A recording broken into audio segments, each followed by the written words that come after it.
ये ऐसे टूट क्यों जाते हैं। मन्नू के लिए शूज आ गए फ्रेंड्स। मन्नू जाने कहाँ गए। मन्नू बच्चा और दान की ट्राली भरी जा रही, वही होंगे। देखो अच्छा लग रहा है। शूज तो बहुत अच्छे हैं मन्नू के। सो की तिलक की तैयारियां चल रही हैं पूरी फैमिली में जोर शोर से। सो अभी तो बेचारे काम में लगे, लेकिन बाकी लोग तैयारी में लगे हैं। जलवे तो बाकी लोगों के होते हैं। ये छोटे तो नहीं, बहुत छोटे लग रहे हैं। हमें लग रहा है बड़े हैं। हमें लग रहा है छोटे हैं। मन्नू को पहन के देखेंगे। मन्नू पहन। हेलो फ्रेंड्स, कैसे हो। उम्मीद करती हूँ आप सभी लोग खूब अच्छे से होगे। फ्रेंड्स आज है दिन मंगलवार और तारीख है 12 अक्टूबर नवंबर और शाम का टाइम है। मैं यहाँ पर आ गई हूँ इस पुराने वाले घर में चौक बनाने, क्योंकि आज है देव उठनी 11। तो आप सभी को देव उठनी 11 की बहुत बहुत शुभकामनाएं फ्रेंड्स। और आज अभी तो हम सब लोग बिल्कुल बेखबर थे कि हमारे ऊपर ऐसी कोई समस्या आने वाली है। हो गया, दीदी हमारी गई थी आज शॉपिंग करने। शोभित के तिलक की तैयारी हो रही है, मैंने पहले ही बताया था आप लोगों को। ले जाता हूँ मेरे लिए खाने का लाई समोसा। नहीं हाँ वो समोसा खा हुआ है। आज बहन जी तुम्हारी शॉपिंग करने गई, समोसा लाएंगे। तुम्हारे लिए लाई, एक अपने लिए लाई। ये देखो नेहा, पसंद कर लो, कमेंट कर देना, हमें वही निकलवा के रख लेंगे तुम्हारे लिए। एक अभी ठाकुर के नाम से कमेंट आता है शायद, मैंने सोचा अभी उनके नेहा के लड़ाई कर रहे हूँ। आज आया था एक कमेंट। तो देखो दीदी शॉपिंग करके लाई बहुत अच्छी साड़ी। अच्छी लगी थी। हाँ बहुत अच्छी साड़ी। कच्चू भाव है तब गड़बड़ हो गई।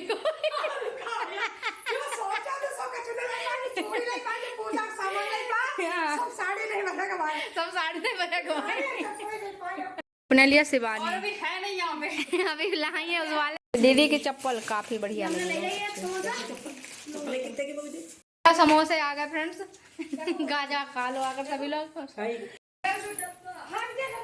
मैं आई हूँ वहाँ पर चौक रखकर, अब यहाँ पर चौक रखूंगी।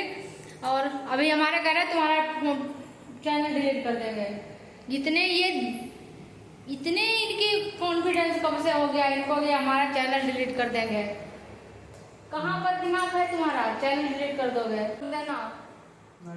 कर दो जल्दी, नहीं तो फिर यही रखे रहेंगे। तो फ्रेंड जब तक उस वाले घर में भी मैं थी तब तक भी कोई पता नहीं था कि ऐसी कोई समस्या आ जाएगी हम सब लोगों पर। और फिर यहाँ पर आ गई, यहाँ पर भी अच्छे से चौक बनाया, सब कुछ काम कर रहे थे। लेकिन फिर बाद में अचानक से पता लगा कि जो भैंस है हमारी वो बहुत बीमार हो गई है। इतनी बीमार हो गई तो बिल्कुल समझ में नहीं आ रहा था क्या किया जाए। गोबर में इतना ब्लड आ रहा था, इतना ब्लड आ रहा था कि सबकी हालत ख़राब हो रही थी देख देख कर। तो फौरन से डॉक्टर आए और डॉक्टर को दिखाया गया, तो उन्होंने ग्लूकोज लगाया और 6-7 इंजेक्शन दिए। लेकिन भैंस को कोई फ़ायदा नहीं है अभी तक भी। और काम तो फिर सब होने ही थे, जो पूजा पाठ किया था वो होना ही था। तो अभी ले आए थे गन्ने खेत से, तो वही यहाँ पर चढ़ा रहे हैं जो चौक पर चढ़ाए जाते हैं। और अभी ने कहा था दोपहर में कि मम्मी आज शाम को खस्ता सेंक देना, तो मैंने कहा खस्ता सेंक देंगे। आलू टमाटर की सब्जी बनाई और खस्ता मैंने कहा सेंक दें। और 2 तरह का तो खाना बनाना ही होता है, क्योंकि इनके पापा तो ये सब चीज़ें ले ही नहीं रहे बिल्कुल। तो उनके लिए रोटी सेंकेंगे और इन सब के लिए खस्ता सेंक देंगे। तो मैंने खाना पापा जी के लिए, पापा जी तो यहीं खा गए थे आकर, और अम्मा जी के लिए वहाँ भेज दिया है खाना। मन्नू दे आए हैं जाकर। और फिर इसके बाद मैं इन सबको बना खिलाकर, फिर मन्नू पापा की तबीयत नहीं ठीक थी, उन्होंने कहा मैं अभी नहीं खाऊंगा। तो फिर मैंने कहा तब तक हम उस वाले घर जाकर देख आते हैं भैंस की क्या हालत है। तो जब वहाँ पर गई तो अम्मा ने कहा कोई सुधार नहीं है भैंस को। फिर मैं वहाँ से करीब 11 क्या 11:30 बजे के करीब आई थी इस वाले घर में। फिर अम्मा रात में भी करीब 12:30 बजे के आई, तो कहा कि तबीयत बिल्कुल ठीक नहीं है भैंस की। तो मैंने कहा अभी रात में कोई डॉक्टर नहीं आएगा, अब सुबह होने का इंतजार किया जाएगा। तो सुबह को डॉक्टर आएंगे, लेकिन सुबह में डॉक्टर बुलाने का बिल्कुल टाइम ही नहीं मिला कि डॉक्टर को बुलाया जाए। और भैंस की ऐसी हालत हो गई कि सिर पटक पटक कर प्राण निकल गए भैंस के। और यहाँ पर मन्नू को स्कूल जाना था, तो मैं तो सुबह उठकर फिर मन्नू के स्कूल की तैयारी करने लगी हूँ, क्योंकि समस्या हो लेकिन काम नहीं बंद किए जाते हैं। लेकिन अभी मन्नू के पापा और सब लोग ट्राली पर लेकर भैंस को लेकर गए हैं अंतिम संस्कार करने के लिए।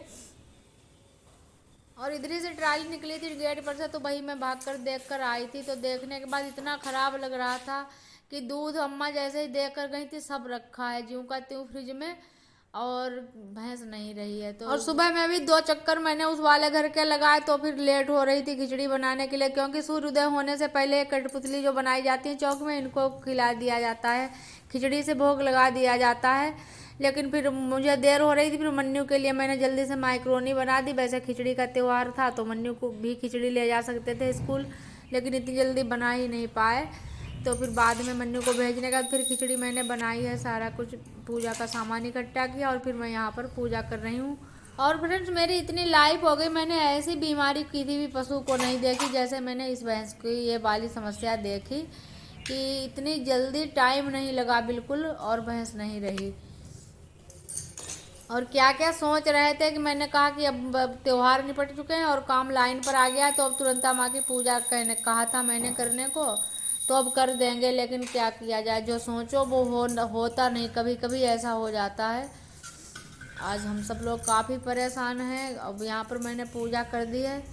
अभी अम्मा जी ने हमारी कुछ नहीं खाया है बिल्कुल, सुबह से ना तो चाय पी है ना शाम रात वाला खाना वैसा के वैसा ही वहाँ रखा रहा, कुछ नहीं खाया पिया है। और खिचड़ी बनाने के बाद बिल्कुल मन ठीक नहीं रहा था। मैंने कहा था बिल्कुल जाएंगे उस वाले घर में, बैठेंगे जाकर दीदी के पास, अम्मा के पास, लेकिन फिर अभी जा रहे थे शाहजहानपुर। तो मैंने कहा वो एक लड़का रह रहा है तो साथ में, मैंने कहा चलो खाना ही भेज देते हैं इसके लिए। तो फिर जब भी चाय पीने का मन होता है आज, तो बार बार ये याद आता है कि बताओ भैंस का दूध रखा है और भैंस नहीं रही, तो बिल्कुल आज चाय पीने की इच्छा नहीं हो रही आज।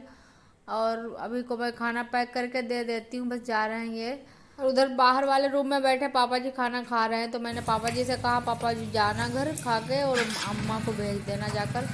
तो अम्मा भी नहीं आई है, 1 बज गया है तब अम्मा आई हैं जाकर, और अब मैं अम्मा को चाय बना के दे रही हूँ। और ब्लॉग का फ्रेंड समय हो गया है, तो इसका एंड करते हैं। मिलेंगे कल एक नए ब्लॉग के साथ, तब तक के लिए बाय बाय फ्रेंड्स।